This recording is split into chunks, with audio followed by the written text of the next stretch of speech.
Hi ಎಲ್ರಿಗೂ ನಮಸ್ಕಾರ, ಬೆಳಗಿನ ಶುಭೋದಯ, ಗುಡ್ ಮಾರ್ನಿಂಗ್. ಇವತ್ತಿನ ನನ್ನ ವೀಡಿಯೋದ ರೆಸಿಪಿ ಬೀನ್ಸ್ ಪಲ್ಯ. ಬೀನ್ಸ್ ಪಲ್ಯ ಅಂದರೆ ಸಾಮಾನ್ಯವಾಗಿ ಎಲ್ರಿಗೂ ಮಾಡೋದು ಗೊತ್ತಲ್ವ, ಹಾಗೆ ಬೇಗ ಹೇಗೆ ಮಾಡೋದು ಅಂತ ನಾನು ಹೇಳಿಕೊಡ್ತೇನೆ. ಈ ಬೀನ್ಸನ್ನು ನಾವು ಒಂದು 10 ನಿಮಿಷಕ್ಕೆ ಮಾಡಿ ಮುಗಿಸ್ಬೋದಾದಂಥ ಪಲ್ಯ. ಮೊದಲು ಬೀನ್ಸನ್ನು ತಗೊಳ್ಬೇಕು, ಅದರ ಕಡೆ ಕೊಡಿಯನ್ನು ಸರಿಯಾಗಿ ಕಟ್ ಮಾಡಬೇಕು. 2 ತುದಿ ಕೂಡ ಬೇಗನೆ ಕಟ್ ಮಾಡಿ ಆಗುತ್ತಲ್ವ. ಹಾಗೆ ಕಟ್ ಮಾಡಿದ ನಂತರದಲ್ಲಿ ಅದನ್ನು ನಮಗೆ ಬೇಕಾದ ಅಷ್ಟು ಸಲ ತೊಳಿಬೋದು. ಈಗ ಮಿನಿಮಮ್ 3 ಸಲ ತೊಳಿಲೇಬೇಕು. ಯಾಕಂದರೆ ನಮ್ಮ ತರಕಾರಿ ತರುವಾಗ ನಾವೊಂದು 6ನೆಯ 7ನೆಯ ಕೈ ಅಲ್ವ, ಇಲ್ಲಿಂದ ಬಂದು ಮತ್ತು ನಮ್ಮ ಕೈ ಸೇರುವ ಕಾರಣ ನಾವು ಅದು ತರಕಾರಿಯನ್ನು ಕಟ್ ಮಾಡೋ ಮೊದಲೇ ತೊಳೆದರೆ ಬಹಳ ಉತ್ತಮ.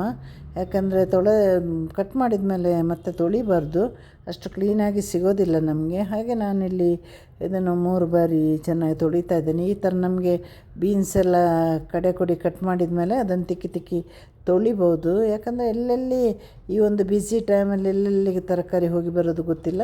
ಅದನ್ನು ಈ ಥರ 3 ಶೇರ್ ಮಾಡಿಟ್ಟು ಮತ್ತು ಬೇಗನೆ ಹಿಡ್ಕೊಂಡು ಕಟ್ ಮಾಡಿ, ಸೊಪ್ಪೆಲ್ಲ ಕಟ್ ಮಾಡುವಾಗೆ ಎಷ್ಟು ಚಿಕ್ಕದು ಮಾಡಿ ಕಟ್ ಮಾಡ್ತೀವೋ ಅಷ್ಟು ಚೆನ್ನಾಗಿರುತ್ತೆ. ಮತ್ತು ನೋಡಲಿಕ್ಕೂ ಚೆನ್ನಾಗಿರುತ್ತೆ, ತಿನ್ನಲಿಕ್ಕೂ ಚೆನ್ನಾಗಿರುತ್ತೆ, ಬೇಗದಲ್ಲಿ ಆಗುತ್ತೆ. ನಮಗಿದು ಒಂದು ಕಡೆ ಬೀನ್ಸ್ ಆಗೋ ನಮಗೆ ನಮ್ಮ ಸಣ್ಣ ಪುಟ್ಟ ಕೆಲಸಗಳನ್ನು ಕೂಡ ಮಾಡ್ಬೋದು.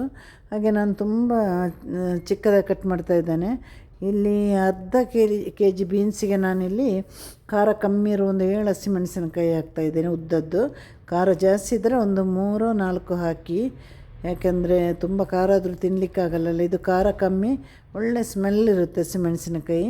ಹಾಗೆ ಒಂದು ಈರುಳ್ಳಿನ ತಗೊಳ್ಳಿ, ಅದನ್ನು ಕೂಡ ಕತ್ತರಿಸಿ, ಆಮೇಲೆ ಒಂದು ಸ್ವಲ್ಪ ಕರಿಬೇವು ಸೊಪ್ಪನ್ನು ಕೂಡ ತಗೊಳ್ಳಿ. ಎಲ್ಲ ಒಟ್ಟಿಗೆ ಹಾಕಿ, ಆಮೇಲೆ ಒಟ್ಟಿಗೆ ಹಾಕಿದರೆ ಎಲ್ಲವೂ ಒಂದೇ. ಆದರೆ ನಾವೊಂದೊಂದು ತೋರಿಸ್ತಾ ಹೋಗುವಾಗ ಒಂದೊಂದನ್ನೇ ಹಾಕಬೇಕಾಗುತ್ತೆ, ಬಿಟ್ಟರೆ ಅದರಲ್ಲಿ ಏನು ವಿಶೇಷವಾದ ವಿಷಯಗಳೇನಿರೋದಿಲ್ಲ. ಹಾಗೆ ನಾನೀಗ ಕರಿಬೇವು ಸೊಪ್ಪನ್ನು ತಗೊಂಡಿದ್ದೇನೆ. ಬಾಣಲಿಗೆ ಎಣ್ಣೆ ಹಾಕಿ 1.5 ಸ್ಪೂನಷ್ಟು ಎಣ್ಣೆ ಹಾಕಿದೆ. ಯಾಕಂದರೆ ತುಂಬ ಬೇಡ, ಕಮ್ಮಿನೂ ಬೇಡ. 1.5 ಸ್ಪೂನ್ ಎಣ್ಣೆಗೆ ಕಡಲೆಬೇಳೆ, ಉದ್ದಿನಬೇಳೆ, ಸಾಸಿವೆ ಎಲ್ಲ ಹಾಕಿ, ಇದಕ್ಕೆಲ್ಲ ದೊಡ್ಡ ಸಾಸಿವೆ ಹಾಕಿದ್ರೆ ಚೆನ್ನಾಗಿರುತ್ತೆ ಪಲ್ಯಕ್ಕೆಲ್ಲ. ಇದು ನಮ್ಮ ತರಕಾರಿಗಳನ್ನೆಲ್ಲ ಒಟ್ಟಿಗೆ ಹಾಕಿ, ಇವಾಗ ನಿಮಗೆ ಬೇಕು ಅಂದರೆ ಮಾತ್ರ ಒಂಚೂರು ಖಾರ ಅಂತ ಬೇಕು ಅಂದರೆ ಸ್ವಲ್ಪ ಮೆಣಸಿನ ಪುಡಿ ಹಾಕ್ಬೋದು, ಅರ್ಧ ಸ್ಪೂನ್, ಅದಕ್ಕಿಂತ ಜಾಸ್ತಿ ಹಾಕ್ಲಿಕ್ಕೆ ಹೋಗಬೇಡಿ. ಈಗ ಇಲ್ಲಿ ನಾನು ಉಪ್ಪು, ಅರಿಶಿನ ಪುಡಿ, ನಂತರ ಸ್ವಲ್ಪ ಒಂದು 1/4 ಸ್ಪೂನಿಗಿಂತ ಸ್ವಲ್ಪ ಜಾಸ್ತಿ ಚಿಲ್ಲಿ ಪೌಡ್ರು ಕೂಡ ಹಾಕ್ತಾಯಿದ್ದೀನಿ. ಯಾಕಂದರೆ ನಮಗೆ ಚಪಾತಿ, ರೊಟ್ಟಿ ಇದಕ್ಕೆಲ್ಲ ಸ್ವಲ್ಪ ಖಾರ ಇರಬೇಕು ಜಾಸ್ತಿ ಎಲ್ಲ. ಹಾಗೆ ಇದೊಂದು ಸ್ವಲ್ಪ ನೀರು ಹಾಕಿ ಈಗ ನಾನು ಮುಚ್ಚಿಟ್ಟಲ್ಲೇ ಬೇಯಲಿದು. ಮುಚ್ಚಿಟ್ಟಾಗ ನಾವು ಸಿಮ್ಮಲ್ಲಿ ಅಥವಾ ಮೀಡಿಯಮ್ ಫ್ಲೇಮಲ್ಲಿ ಇಡಬೇಕು. ಈಗ ಒಂದು 5-6 ಬೆಳ್ಳುಳ್ಳಿ ಗುದ್ದಿ ಹಾಕಿ, ಕೊನೆಗೆ ಸ್ವಲ್ಪ ತೆಂಗಿನ ತುರಿ ಹಾಕಿ ಇದನ್ನು ಸರಿಯಾಗಿ ಫ್ರೈ ಮಾಡಿ, ತೆಂಗಿನ ತುರಿ ಕೂಡ ಬೇಯಬೇಕು. ಒಂದು 2 ನಿಮಿಷ ಸಿಮ್ಮಲ್ಲಿಟ್ಟು ಫ್ರೈ ಮಾಡಿದಾಗ ನಮ್ಮ ಬೀನ್ಸ್ ಪಲ್ಯ ರೆಡಿಯಾಗುತ್ತೆ. ಎಲ್ಲರೂ ಕೂಡ ಮನೆಯಲ್ಲಿ ಹೀಗೆ ಮಾಡಿ ನೋಡಿ, ಬೆಳಿಗ್ಗೆ ಬೇಗ ಆಗುವಂತಹ ಪಲ್ಯ. ಮತ್ತೊಂದು ಸಲ ಹೇಳ್ತಾ ಇದ್ದೀನಿ, ತೊಳೆದ ಮೇಲೆ ತರಕಾರಿಯನ್ನು ಕಟ್ ಮಾಡಿ. ಹಾಗೆ ಇನ್ನಷ್ಟು ಒಳ್ಳೆಯ ವೀಡಿಯೋ ಜೊತೆ ಬರ್ತೀನಿ. ನಿಮ್ಮ ಪ್ರೀತಿ ಸಪೋರ್ಟ್ ಸಹಕಾರ ಇರಲಿ. ಯಾಕಂದರೆ ಸಹಕಾರ ಮಾಡ್ತಾಯಿಲ್ಲ, ಪ್ರೀತಿ ಮಾಡ್ತಾಯಿಲ್ಲ ಅಂತ ಗೊತ್ತಾಗ್ತಾಯಿದೆ ಚಾನಲ್ ನೋಡಿದಾಗ. ಅದು ನಮಗೆ ಒಳಗಡೆ ಚಾನಲ್ ಸೆಟ್ಟಿಂಗ್ ಹೋದಾಗ ಗೊತ್ತಾಗುತ್ತೆ.